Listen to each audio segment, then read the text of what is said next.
Hello viewers, আসসালামু আলাইকুম। সুদিনের অপেক্ষায় এক ক্লান্ত মানুষের নীরব স্বীকারোক্তি।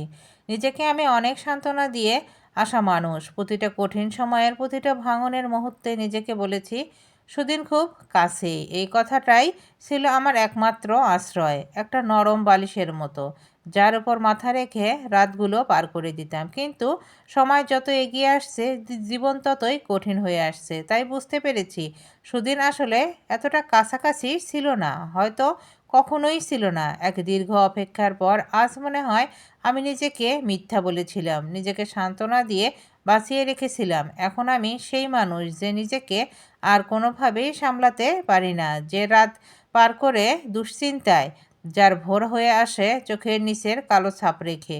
জীবন যখন বেসামাল হয়ে যায়, মানুষ তখন খুব ছোট হয়ে যায়, ঠিক আমার মতো। মন ভেঙে যায়, হৃদয় ক্লান্ত হয়ে যায়, সব কিছুই ভারী মনে হয়। তবুও আমার ভেতরের কোনো এক কোণে একটা ক্ষুদ্র আলো জ্বলে, আশার আলো, ছোট্ট আলো, কিন্তু নিভে যায়নি কখনো। আমি এখনও নিজেকে বলি, সুদিন আসবে, হয়তো আজ নয়, হয়তো বা কাল, হয়তো বা পরশু, হয়তো বা আমার ভেঙে যাওয়া হৃদয়ের একদিন আসবে, একদম শেষ মুহূর্তে এসে দাঁড়াবে, তবুও আসবে। কারণ যতই ভেঙে যায়, জীবন যতই কঠিন হোক, আশা নামক সেই অদৃশ্য শক্তিটাকেই আমাকে বাঁচিয়ে রেখেছে। সুদিন আসবে, এটাই আমার শেষ বিশ্বাস, শেষ ভরসা, শেষ সাহস।